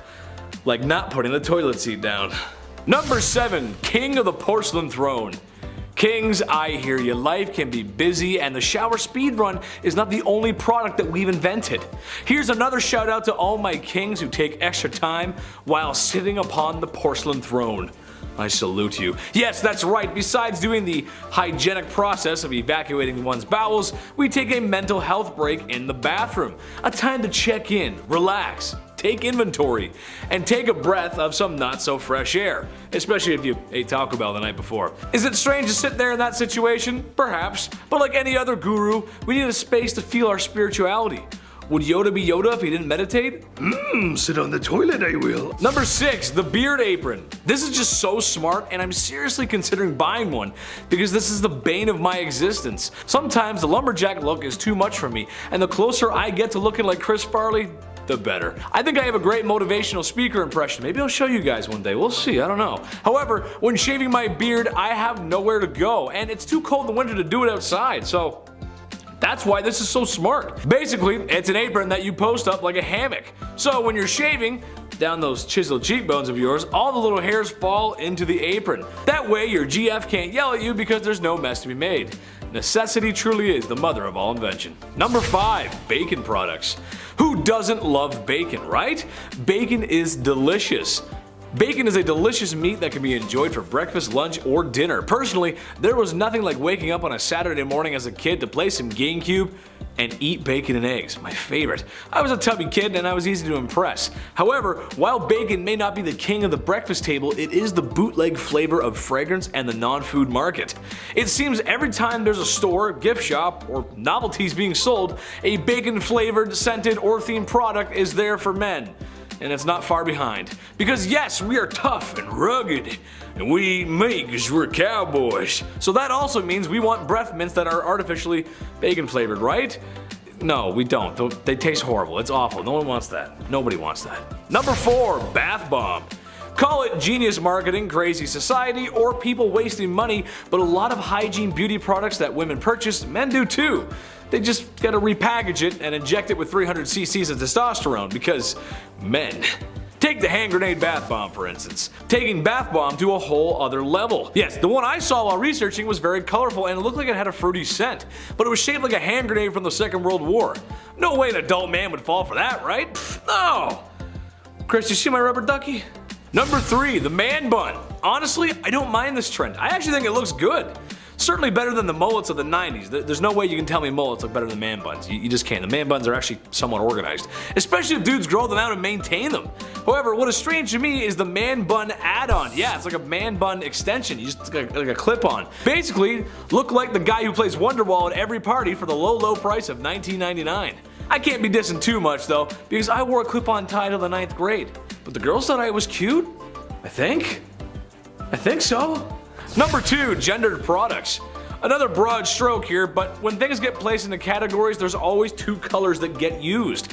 Pink for girls, blue for boys. While I'm not sure whether colors are actually masculine or feminine themselves, it has been hardwired into most of us, that's just how it goes. Anything plastered in blue or male-like imagery, it's what's meant for men. I, however, as a kid had an absolute 5-head play. To protect my valuables from thieves and villains in the night, I always chose something that was girl-themed, pink, or something a boy wouldn't pick, as I thought if presented with my stolen items, I could always identify them since only a boy would choose girly stuff. From my Nintendo DS to my notebooks and honestly everything in between. Hot pink was in, and Chetty made it work. I thought the plan was foolproof. I never really thought though what would happen if a girl took my stuff though. I didn't really think that wouldn't work for that, would it? No, it wouldn't. Number 1, wine in a can. This one is just so silly to me, and for any wine connoisseurs out there, take this with a grain of salt. I'm no sommelier, but I enjoyed the odd glass of wine, even if it comes from a box. I always thought the wine glass was elegant, higher class, but that doesn't mean you have to be higher class to drink it, or be less masculine. Well, now there's wine in a can for men, because we can't have flimsy glasses. We'll break those glasses because we're so strong. Oh yeah. I just can't imagine wine in a can tasting good. It has to be worse than wine in a box, right? Number 10, snake eyes. Well, not exactly snake eyes, but after extended use of belladonna drops in the eyes, you would probably wish that a snake bit you in the eyes. Belladonna is poisonous. It's no calzone, red flag. But yet it was still used by Egyptian royalty. Basically, the drops of poison would dilate your pupils, and that would be considered to be beautiful. For some reason, I guess, okay. Extended use of the drops had terrible side effects for the user, blindness being one of them. You gotta remember, folks in this time have no social security, and the best doctors can do for you is tell you to go take a bath in crocodile dung. And to pray to the gods for more, I guess. Sure, okay. So to avoid that tragedy, go for the natural look and avoid the eye drops. You'll thank me later. Number 9, more eye stuff. Thought I was done with the eye stuff? Well, guess again, amigo. I ain't done yet. I've got lots more to say about that. Okay, maybe a little. Eyeshadow and eye color. Some ladies today would say no special outfit is complete without it, and honestly, I have to agree, ladies. Sometimes y'all do some stuff with your eyes that makes me say, damn, you look good. Damn, you look good. However, some ladies might be cautious to slap some color on their face if they knew the origins of the product. As for the royalty of Egypt, eye makeup was in. Seemed to be a trend. However, they weren't so cautious of where their makeup got its origins. Egyptian eye glitter had two key ingredients: applicable powder and bugs. Yeah. You know the super colorful ones that are like really big and you wouldn't want to be around? Yeah, those, beetles, scarabs, and pretty much anything you could find. They would then crush them into a heavenly pulp and smear it all over their royal faces. I have issues with spiders and wasps as it is. I have no interest in wearing them whatsoever. I actually hate wasps. That's just, even just crushing up a bunch of, and just, oh, this is good. Oh, I love this. This is the best. Yeah, no, don't do that. Number 8, sweet traps. When you're royalty of one of the most successful empires and civilizations in human history, it means you ain't gonna lift a finger. Less than any other celebrities do today, probably. So what to do with all that extra time in your hands instead of living like everyone else? Well, how about a picnic? That sounds nice, actually. Sounds great, right? Except when we bring out all of our favorite treats, the flies and bugs bother us, and we can't look beautiful if we're covered in bugs head to toe. How did the Egyptians fix this, you ask? Well, it's simple. Don't let the bugs bite you in the first place. Basically, you get one of your forced volunteers, maybe a couple actually, and you slather the poor devils in honey, till they look like your favorite pastry from Tim Hortons. Place said glazed serving away from the picnic, and now you can enjoy it in sunshine and peace. The screaming of being eaten alive by bugs might dampen the mood, so just wear earplugs, it's fine. You stay over there and just get eaten, it's fine. No problem. No problem. Number 7, unhooded Sith. Circumcision is important in a lot of cultures of yesterday and today. Now at this channel, my job is to come out here every week and make you laugh. So to the men out there who still have their Jedi robes, imagine every day of your life you got sand in places that sand shouldn't be. Anakin Skywalker's worst nightmare, and honestly explains why he hates sand so much. But perhaps one of the reasons Egyptians used this hygiene service was to stop sand getting in their wiener's one-eyed bandit. There's no showers, nothing to really get it out once it's in there. That's no good. I guess you could take a dip in the Nile River, but there's too many crocodiles in there, and who has the time to jump in the Nile River when they're busy being forced to build large structures that will stand the test of time? So you better line up, fellas, or be cursed to feel like Anakin Skywalker for the rest of your life. The prequel one too, not the cool animated one, the one that whines a lot. That one. You don't want to be that one. Number 6, nice dentist. Turns out not all Egyptian dentistry is completely awful. It turns out they may have come up with the first toothbrush. Other civilizations had examples of one too, so it's hard to tell exactly, but the Egyptians had one. But one thing they did have over everyone else were Tic Tacs, or breath mints actually. Honestly, this makes a lot of sense. Imagine it was Valentine's Day, you just walked past a large pyramid. There's sand in places on your body where sand just shouldn't be. When you notice the smell of your breath, and it's something awful. But not to worry, because you purchased breath mints from the market. Yes, that's right. Now smooching with your Egyptian sweetheart can go on without a hitch. The mints were made from nice smelling herbs and mints, sometimes roasted over a fire to form little candies. An ancient Egyptian solution to an ancient Egyptian problem. Kinda like that one actually, kinda nice. Gonna put a mint in, it's kinda nice. Number 5. What? I didn't have any corn! Austin Powers reference for you. You know the character I'm talking about, I can't say it. Here's a hygiene product that just makes me question life. The very fabric of our existence. Whether it was the Big Bang or the Almighty Creator, there's just no way this was ever meant to happen. It doesn't make any sense. One day, somebody was walking along the Nile River and was unfortunate enough to step in crocodile droppings. Now, most people would say gross and move on. Oh, no, not the people of ancient Egypt. They felt the stinky, squishy unholiness on their feet and said, yes, we must bathe in this. And they did. They took the forbidden mud bath, the brown tsunami, the cesspit of no hope. You can call it whatever you want, really, it's horrible either way you look at it. Supposedly it was meant to keep you young and beautiful. My only question would be, at what point did they realize poo baths were a mistake? Was it when they were smelling it and it was bad? Or was it when it accidentally got in your mouth or something like that and you're just like, oh what got that out of my mouth? That's the Scottish Egyptian, in case you were wondering. Number 4, waste removal. This one is kind of a broad stroke, but hear me out. There's no plumbing, no waste removal, and people kind of just go wherever they want. A lot of that unhygienic waste is kind of just laying about. However, the people of Egypt also had the advantage of the Nile River, which means they used that bad boy for everything: transport, irrigation, a water source, and of course, a bathroom. Which, in case you didn't know, your source of water and irrigation should be two separate. They shouldn't go together. That's not good. This is a good explanation for the plagues of Egypt, besides the sin. Bad sinners, no sinning. As years of that kind of negligent waste management are liable to make any pharaoh sick. Don't mix your water with the poo. Don't do that. That's bad. Don't do that. Number 3. Sunscreen. This should come as no secret to anyone out there, but with my rosy cheeks and fair complexion, I would not do very well in the suns of ancient Egypt. Honestly, I don't know how Luke Skywalker lived on Tatooine with those twin suns. Without a little copper tone action, you know what I'm saying? The Egyptians had an answer to that problem, however. Not the whole living on Tatooine part, that just kinda sucks no matter what. Blue milk is weird. They had a makeshift sunscreen using rice bran extracts and a few other ingredients that were meant to help protect against the sun's rays. How effective was it really? Not sure, cause the only stuff I'm willing to test out is the real stuff. And if I get burnt, then I start peeling. And then somebody has to rub aloe vera all over me. Be right back, I'm gonna get some sun. Number 2, cursed craft dinner. You've got no plumbing in your palace, and it's time for dinner. So how does an Egyptian royal make his favorite pot of KD without water? I mean, if college kids can do it in their dorm room, surely they can master the art of post-secondary cuisine. Well, for some unlucky folks, it means taking a pot and walking down to that old Nile River. Almost like people rely on water or something. And take a big scoop of water and bring it back. But while you begin to scoop some water, you may notice someone is picking up crocodile dung. And people are bathing in the water. And to your left, there's a maiden washing clothes. And to your right, there's a man doing something I can't repeat on YouTube. Oh well, time to scoop some more water up and consume this clean, nice water at home.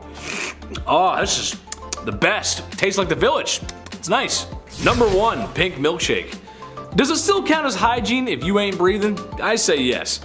Besides the pyramids and maybe the Nile, mummies are the most famous things about Egypt. And in a weird way, it is hygiene. Hygiene for the afterlife. When someone super important passes on, it's time for a little game of operation. Stomach, liver, intestines are removed and put into jars. You never know when you might need that next. The heart is left because it's the heart, and the Egyptians were die-hard poets, so you got souls in there, you gotta keep that. The most grim process to me, however, is turning the human brain into a forbidden milkshake by mashing it with a small spike and then draining it out in what must have been the grossest waterfall ever. Oh god, that's so gross. Anyway, then you take some linen and start wrapping the mummy up like a dad wrapping last minute gifts on Christmas Eve. Bada bing, bada boom, there you go. Buddy is prepped for the afterlife. Kicking off our list at number 10. Seam squirrels. I love squirrels. Being Canadian, we see quite a bit of them. They're a little too friendly for me at times, but they're great. During the Old West era, seam squirrels were, well, not what you think. Personal hygiene was not a priority for many people back then, obviously, and lice infestations were unfortunately quite common. Now, the type of lice that affected people during this time was commonly known as body lice, which is pretty horrible. That could be found in the seams of clothing, hence the term seam squirrels. Yeah, not actually a squirrel at all, it's just body lice.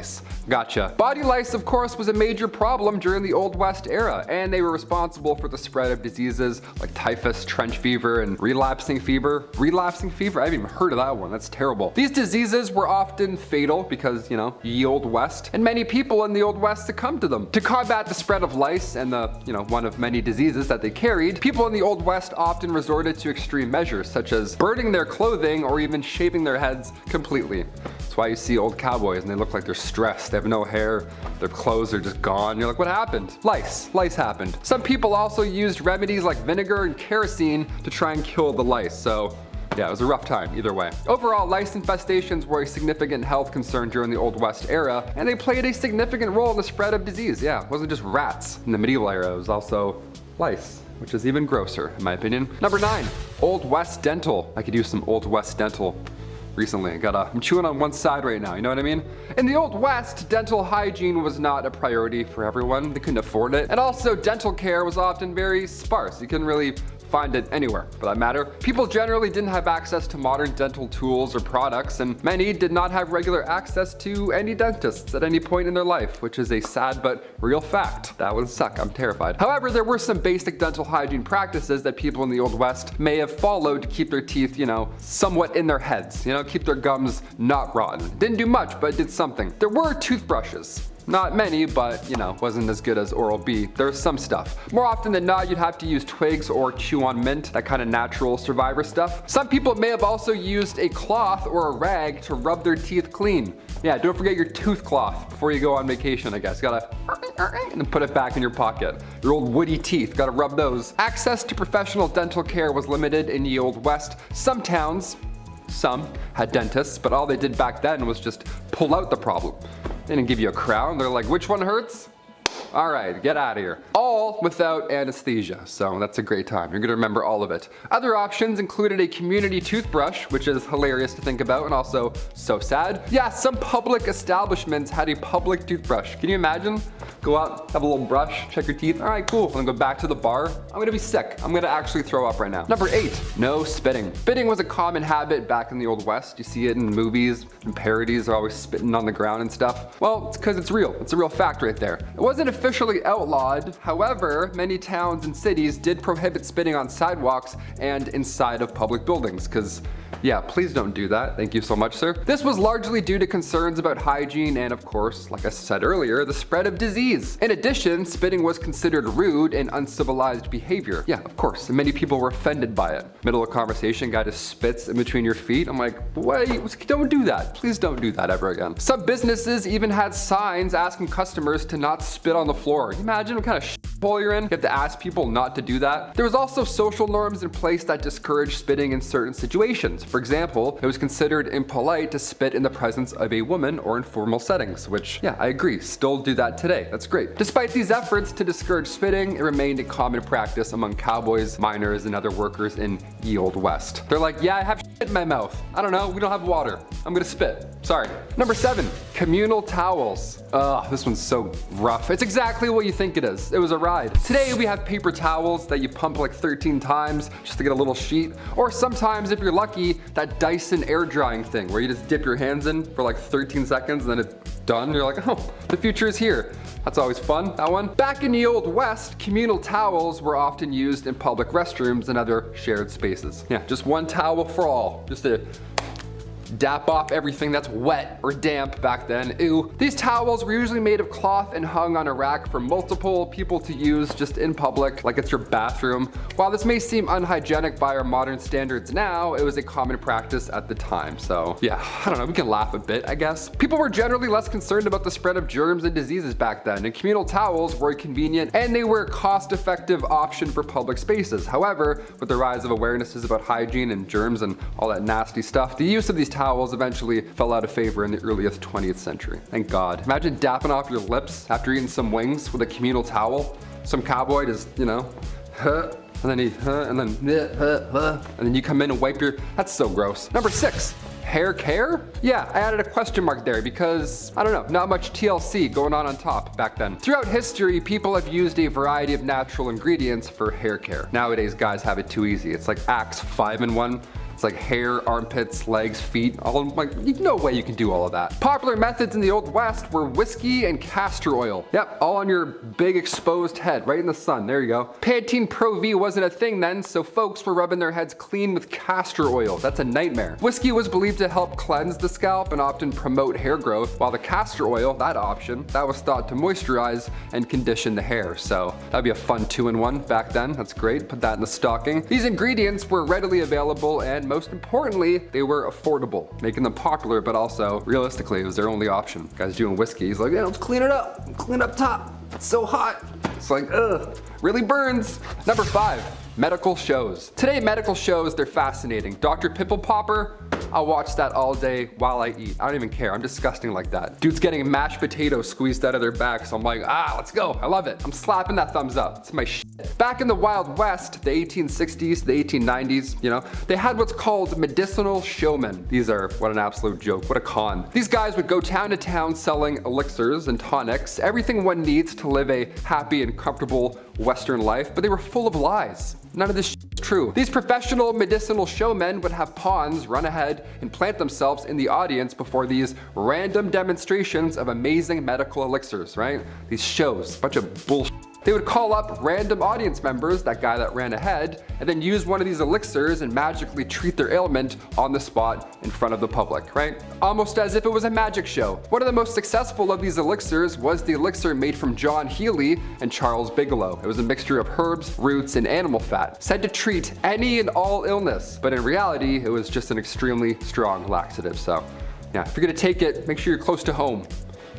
Yuck. Number 4, bad bartenders. When we think of old saloons, old West saloons with the swinging doors and stuff, a few catchphrases and a cowboy with some whiskey, all that good stuff, the bartender back then would pour a drink, the cowboy would take the bottle instead. So illegal. Sir, that's theft. Please put that back. Back in the wild, wild Western days, grabbing a drink at the bar wasn't like that at all. It wasn't like anything you see in the movies. It sucked. Bartenders, they had no regulations to follow behind that dirty bar. But not only was it very high proof, but some bevies like tarantula juice would just poison you. It was literal poison. If its name didn't tip you off, it was literally made with poisonous ingredients, because that's how cowboys did it back then with their hairs. I don't know. Tarantula juice was made from strychnine. If you drink it, you're gonna feel like there's tarantulas crawling all over your skin. That was their pitch back then. They're like, happy hour, come get tarantula juice. I'm like, awesome, thank you so much. How do I not tip? Which button do I press to not give you money, you freak? Number 3, grow it out. In the Old West era of the United States, men often grew their hair long as a practical choice rather than a cool fashion statement. You know what I mean? All those bandits with their long hair, they had to. Living in the rugged and often isolated terrain of the West, men had to perform many physically demanding tasks like hunting, ranching, mining, pouring whiskey drinks and tarantula juice. Long hair would help protect their scalp and neck from the sun and wind and all that good stuff. But it's important to note that haircuts were not always easily accessible back then. And many men back then could not afford them or did not have access to a barber. It's like, I can't cut it. It's like, where? We don't have anything. We don't have dental. What do we do? As a result, growing their hair long became a practical and functional choice for many men back in the Old West rather than, style. They were going for looks back then. They weren't doing man buns, doing the cowboy thing. They're like, no, I have bugs. I don't want you to see my bugs. I'm gonna grow it, thanks. Number 2, outhouses. This one here stinks. In the Wild West, outhouses were sadly common as indoor plumbing was not yet available. Didn't think of that yet. So these structures were often simple and consisted of a small building, if you want to call it that, with a hole in the ground for your waste disposal, if you want to call it that. Now, due to the unsanitary conditions and lack of proper waste management and knowledge about germs and stuff, outhouses could attract a variety of insects and other pests, and it was just bad to go in there. Flies, mosquitoes, other bugs, they were commonly found in and around these structures, and they could potentially transmit diseases to humans. So if you're in there, you really get your business done and then get out. You don't want to waste time. You're not checking any tweets while you're in there, that's for sure. Despite the unsanitary conditions of an outhouse, they were a necessary part of daily life in the Wild West. And people learned to tolerate the bugs and just deal with it because they're like, you know what, this is better than going on outside. Whatever's going on out there, we're good. Close that up. One time I went to a cottage when I was younger and my mom didn't tell me that they had only an outhouse. No running water the entire week. I was like, awesome, let's turn around, I guess. I'm not doing that. I held it for like 7 days straight. It's a nightmare. And finally, number 1, broken bones. I'm lucky enough to have never broken a bone. I mean, knock on all the woods. But what if you did back in the old Western days, right? Then what would happen? What, is a cowboy gonna heal you up? No. What if you were trying to learn a kickflip and you broke your leg? Then what? What are you gonna do? If the dental plan was any indication, it's not pretty, not a lot of options. In the Old West, broken bones were a common occurrence, particularly among those who worked in physically demanding jobs, like ranchers, miners, cowboys, around livestock. Those things kicking you randomly, something's gonna break. Treatment options were limited and often relied on first aid techniques, splinting the affected area with whatever materials were available, such as wood, cloth, or even animal hides. It sounds crazy, but back then that was really the only method for immobilizing broken bones. Pain relief, that was only provided with natural remedies, such as opium or willow bark tea, so you're gonna feel that entire healing process. It's gonna suck. More serious fractures, like ones that, go through the skin, those require the attention of a doctor or a surgeon. However, those medical professionals back then were not always available in the remote areas of the Wild West. No helicopter's gonna come in and grab you and then take you out. No, you're basically fucked more often than not. Number 10 is a rocky time, because toilet paper didn't migrate its way over to Europe until the 16th century. Before, it was all sponge sticks and rocks, baby, and stones were actually a pretty common bathroom solution for the average Greek, who used rounded pieces alongside ceramics known as pissoi, which translated to pebbles. They kept a pile of these pebbles in their lavatories in some cute little Bed Bath & Beyond brand wicker baskets for whenever it was time to freshen up. And similar to how we have the phrase toilet paper doesn't grow on trees, they also had the saying to encourage a little frugality in the bathroom. 3 stones are enough to wipe. But my favorite fun fact is some of these pissoi sometimes originated as ostraka, the pieces of broken ceramic on which the Greeks of old inscribed the names of enemies. The ostraka were used to vote Big Brother style for some pain in the, well, you know what, to be thrown out of town, hence ostracized. Check out the Bumblebee video Top 10 Historical Laws That Defy Logic to learn all about this strange law and phenomena, and maybe subscribe to our Hive while you're at it to stay up to date on all our video releases. This creative recycling of ostraka as pissoi allowed you to quite literally wipe your on the name and representation of someone you hate. However, the downside is that ancient Greek society had immensely high case of hemorrhoids, so you win and you lose. Number 9 is red lip, pale face, and I'd say she was breathing in snowflakes too, but there wasn't any of that in ancient Greece. At least I don't think so. While nowadays there's a massive culture of skin tanning and darkening, but in olden times it was the opposite. It was pale, pale, pale. People wanted to look like chalk, loaves of Wonder Bread. The closer your complexion was to that of HP printer paper, the better. Even if it meant the Greeks would powder their entire bodies with lead to achieve it. Now that was around 200 BC, but thankfully by 1000 BC, they'd wisened up and realized rubbing poison over their entire body maybe wasn't the vibe. So instead, they mixed it with chalk, because you know, diluted poison isn't as bad as the full thing, and then they smeared that everywhere. At least it was less deadly. After achieving the visage of freshly prepared mayonnaise, Grecian gals would then mix up some red iron deposit powder with fat or wax and rub that on her lips. And now, ice that cake with mascara. Don't worry, it's only a mixture of egg whites, resin, and ammonia. You've now achieved the supernatural glam that doesn't make you look like the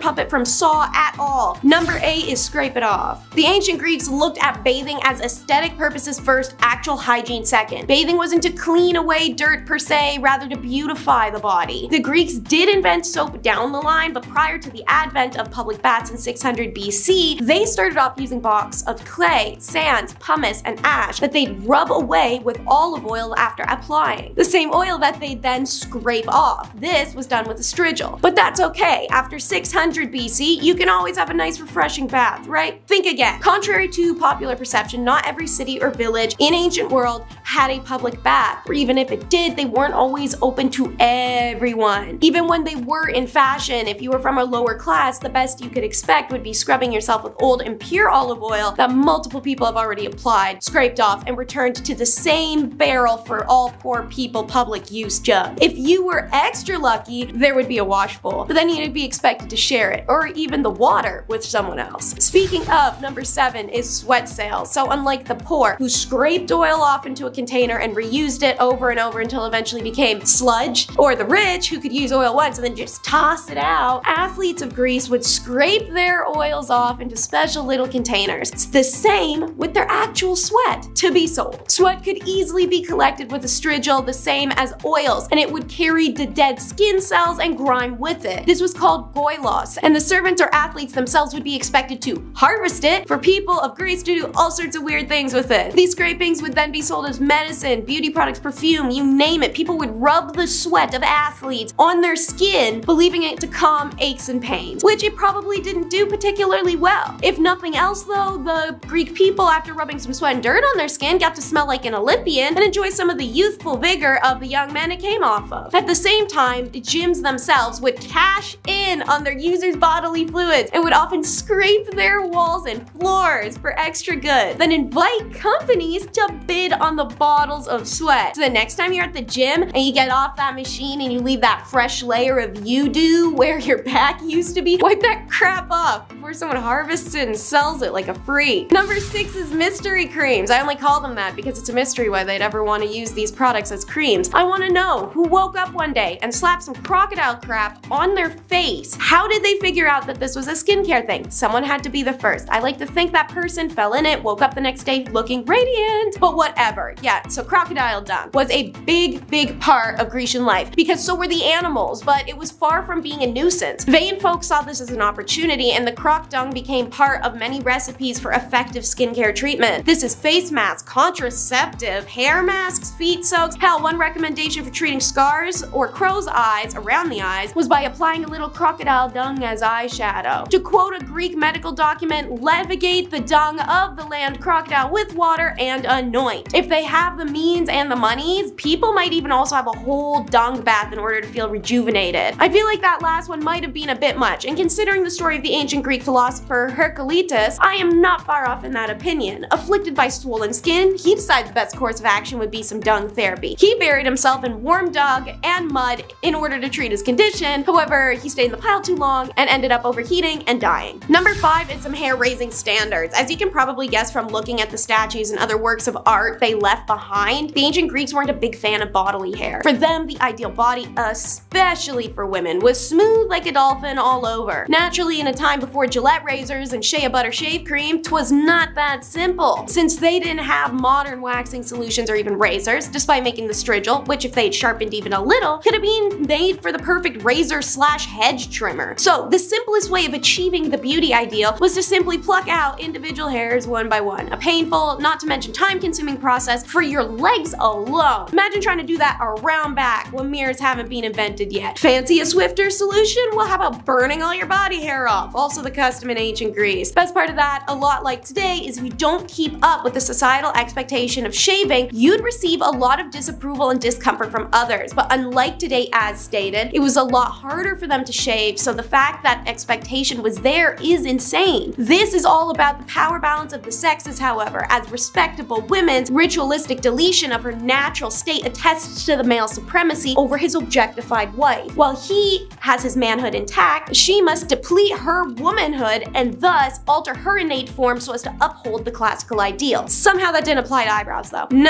Those had to be like full Frida Kahlo experience. The Greeks wanted their ladies' eyebrows to look like a push broom on their damn forehead. In case you ain't picking up what I'm putting down, unibrows were all the rage. Even if you couldn't get to grow one, you could always draw some in. Number 4 is the bush, a favorite of the 70s and of ancient times. Historically, ancient Greek men have had an absolutely fascinating relationship with their down there hair and how they cultivate it. The styles of trimming and manscaping changing per centuries in the overtures of cultural change. In the classic period, the trimming and even shaping, yes, shapes like a heart or a sparkle or a loaf of bread, I don't know, I'm just spitballing, were done on a men's down there. Naturally, this was easiest and most elaborately done by aristocrats, while the poor and common men did more basic triangles or squares or whatever you can do, I don't know. Anyways, by modifying his natural state down there, a man can remove himself from the realm of ordinary man. I mean, think about it. Natural down there growth equalizes every man post-pee, but the aristocrat elevates himself with this shaven distinction, idealizing its subject as a man more sophisticated than one who possesses unruly and uncontrollable tuft. However, during the Tyrannicides revolt, Greek artisans started repping the au naturel in challenge to this. In general, the artistic representation of pubic hair became more naturalistic, abandoning the archaic array of wildly shaven flourishes for simpler and subtler trim jobs. The Greek state began to show that it valued the average citizen with both its institution of democracy and, by extension, its more naturalized rendering of down there hair. The increasingly liberated down there hair on the mid-5th century masculine sculptures exemplifies this development. The ancient Greeks continued to fluctuate through down there hairstyles afterwards, and their paper trail, or perhaps hair trail, isn't subtle either. Sculptors throughout centuries mark these changes, as does scholarly works such as Asterophanes' Listatria.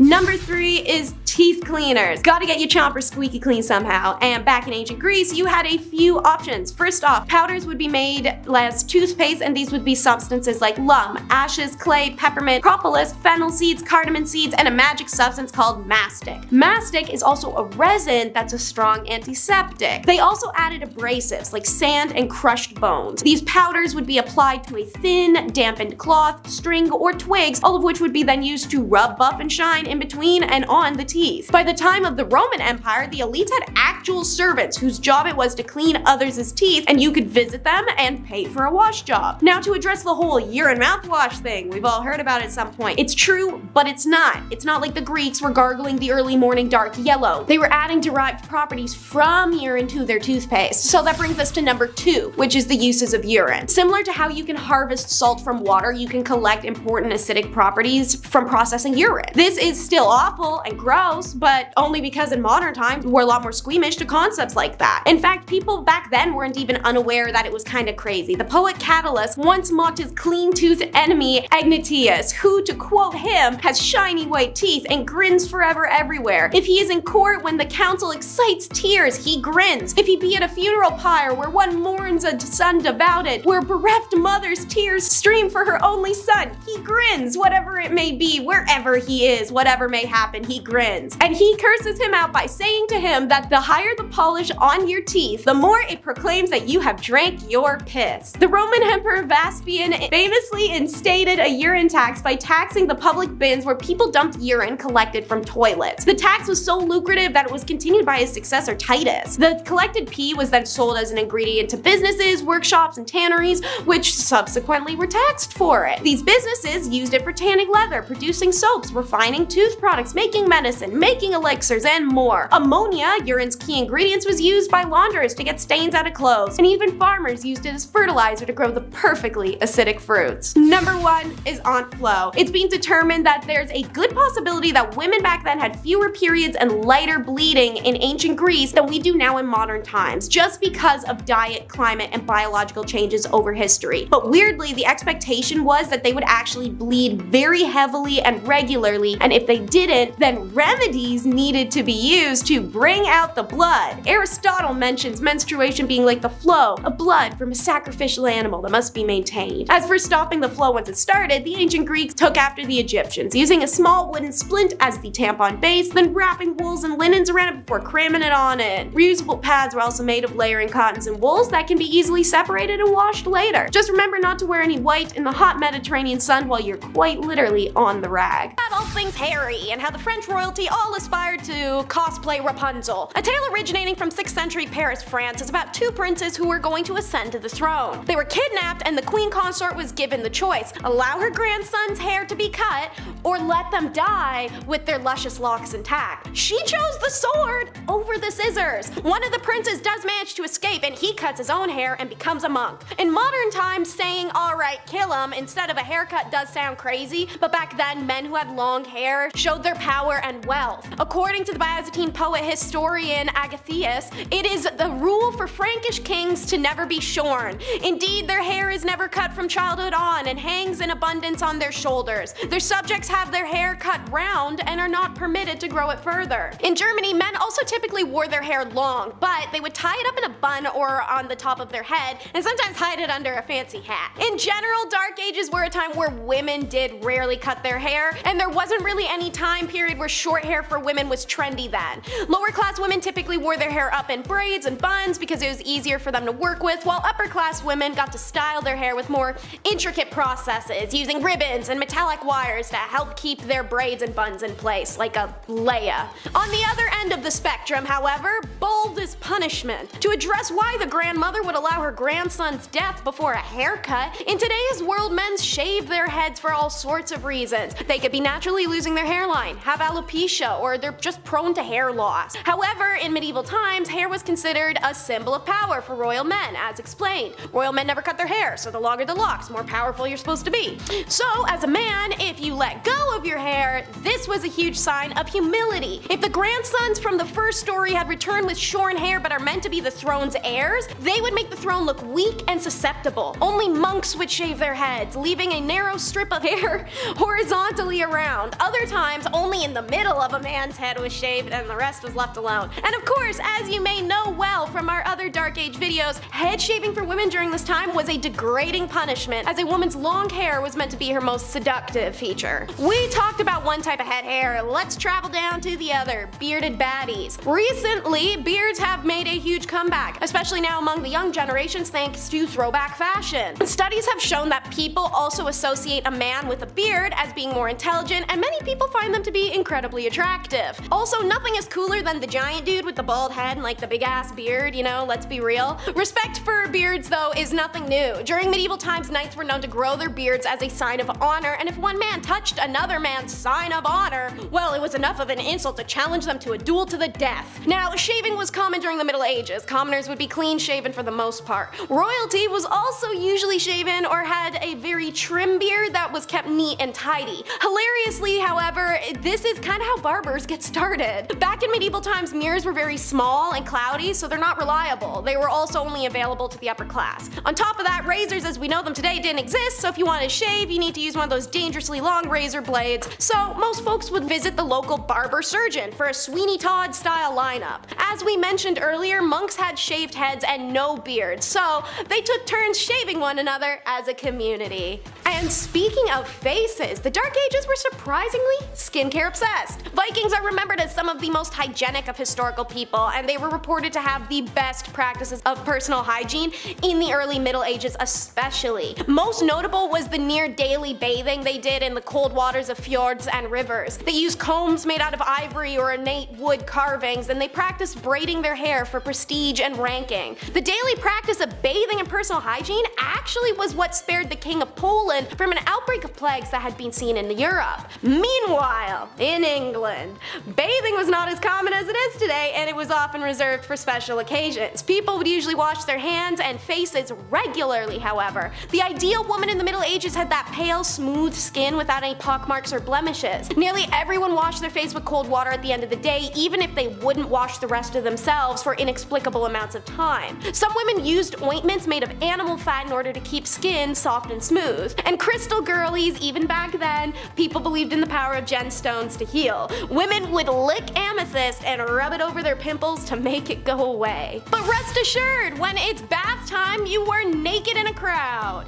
In many Middle-Age cultures, public bathing was commonplace. The Romans, Egyptians, Greeks, they were especially known for their bathhouses. And in the spring and summer, commoners could be spotted using streams and rivers to take a bath on a nice warm day. Back then, this wasn't seen as being indecent or strange. Water was scarce, and the process of heating a bath was time-consuming and expensive. So it was also common to share bath water among a lot of people and be less wasteful. However, people are still humans after all, so like teens at a pool party, public bathing became associated with a certain level of sensuality. Seeing as this was a time period where intercourse was usually in hearing or seeing range of your imminent direct family, it's not a surprise this happened, let alone the fact nobody actually cared if it was. Well, except the church. They threw a bunch of laws around to try and limit that crap, but that's always what they've done. Anywho, in Japan, they still continue the tradition of public bathing in hot springs to this day. However, they have the option to segregate men from women, so it's not as often that people leave the public bathhouse to hook up nowadays. Not to get you guys too excited either, but face washing brought in controversial hand washing.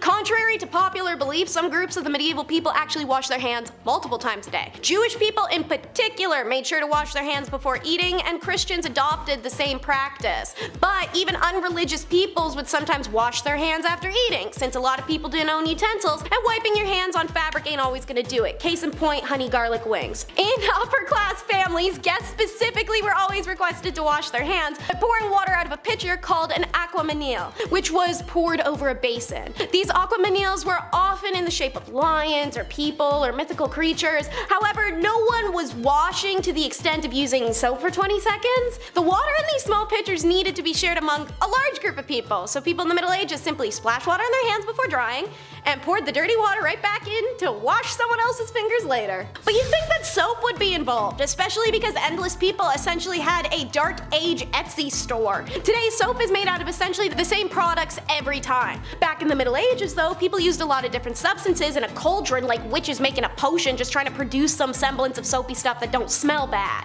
Most successful was a combination of lime, wood ash, lard and oil. Black soap, aka soft soap, gets its name from the dark color of the wood ash lye used to make it, and the cast iron it was often boiled in. Hard soap was made with high quality barilla ashes, which creates a light colored lye, therefore Therefore, white soap quickly became equated with high quality hard soap. The stiff soap was then molded into cakes and bars, added dried flowers to the outer side, and the quality and scent of the soap changes depending on how wealthy someone is. Unfortunately, in case you didn't catch the keyword in there a few times, folks made soap with lye, which is so harsh it can remove skin if you scrub a little too hard. Next is how the world could have had toilet paper faster if they weren't judgy wipers. China had toilet paper figured out as early as the 6th century, making small squares of rice paper that would decompose into the ground and take the feces with it. Pretty eco-friendly stuff. However, the Europeans found this to be horrifying because they thought it was disgusting that the Chinese only wiped without actually washing their backside with water.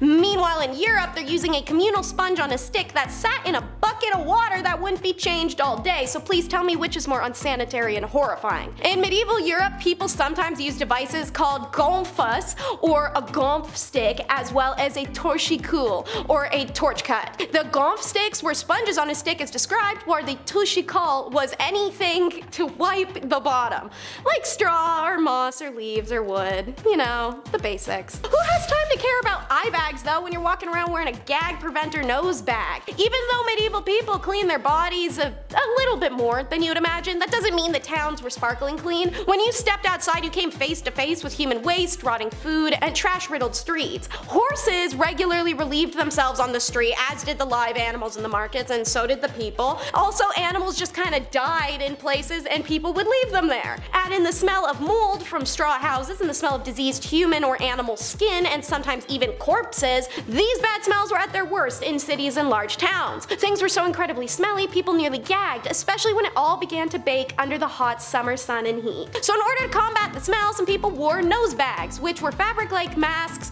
that were filled with flowers and other fragrances that would be able to help the stomach smell the streets filled with waste. Men and women would put noses in the nose bag, give them a huff, and life is good again. The lesson here, be thankful for breeze and use it. And of course, the weirdest for last, the ear spoon. Sounds promising, doesn't it? While nowadays people use Q-tips to clean your ears, which apparently we aren't even supposed to be doing, as cringe-worthy as it sounds, people use long wooden or metal spoons called ear spoons or ear picks to remove the wax. Ear picks were also frequently made of bone, ivory, and brass as purely utilitarian items. Archaeologists have found them amongst the Vikings primarily, where it was common for them to carry an ear spoon on a chain around their neck so that they never have to be without their little tool should they ever have to degunk themselves. Ear spoons were used by all levels of society in medieval and post-medieval England following the Tudors.